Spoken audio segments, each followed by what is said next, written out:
Halo semuanya, melalui video ini kami akan menjelaskan tentang apa itu ketimpangan sosial.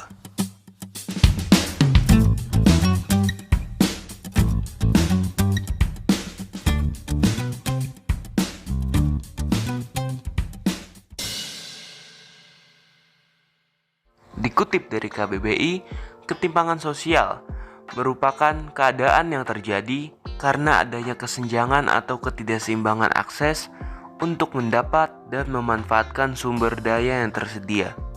Dapat diartikan bahwa ketimpangan sosial adalah situasi di mana terjadinya perbedaan yang sangat mencolok antara suatu kelompok dengan kelompok yang lain yang menyebabkan terjadinya ketegangan sosial terhadap kelompok-kelompok tersebut. Salah satu hal yang menjadi faktor utama terjadinya ketimpangan sosial yaitu karena adanya ketidakseimbangan atau ketidaksemarataan dalam suatu bidang tertentu dalam kehidupan bermasyarakat. Dalam masyarakat terbagi beberapa kelompok yang paling terlihat dalam keadaan ketimpangan sosial, yaitu kelompok masyarakat kelas atas atau kaya dan kelompok masyarakat kelas bawah atau miskin. Yang ketimpangan sosial di antara kedua kelompok tersebut diakibatkan perbedaan akses yang sangat berbeda dan pemanfaatan sumber daya alam atau pemilikan material yang sangat berbeda.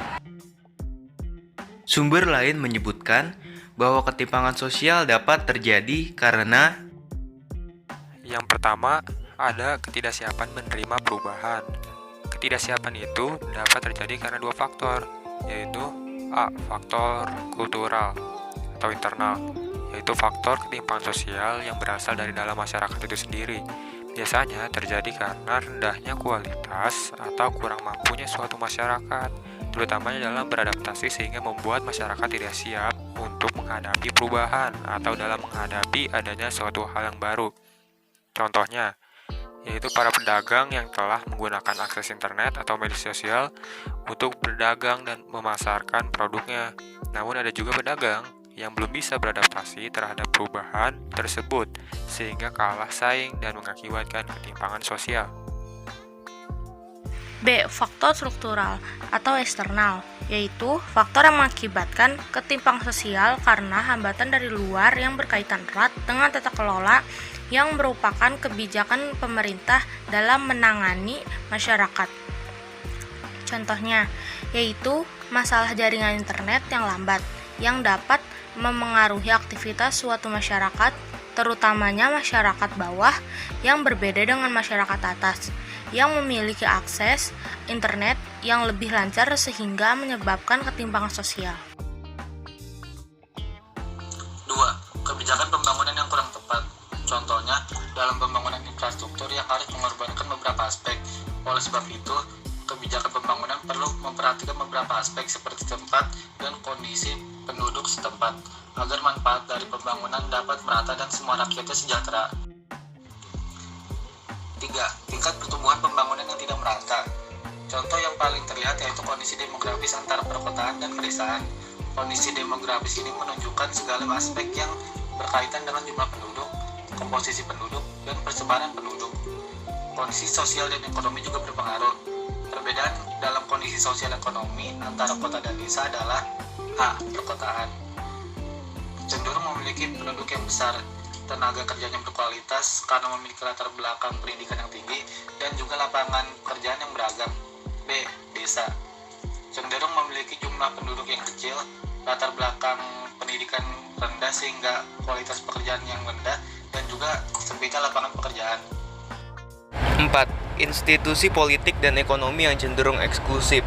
Terdapat beberapa orang yang memiliki sikap eksklusif, yaitu cenderung tidak transparan, ingin diutamakan dalam segala hal, dan keserakahan, sehingga memanfaatkan kekuasaan dan wewenangnya untuk kepentingan dirinya sendiri. Inilah yang menyebabkan korupsi, kolusi, dan nepotisme tidak bisa dihindari.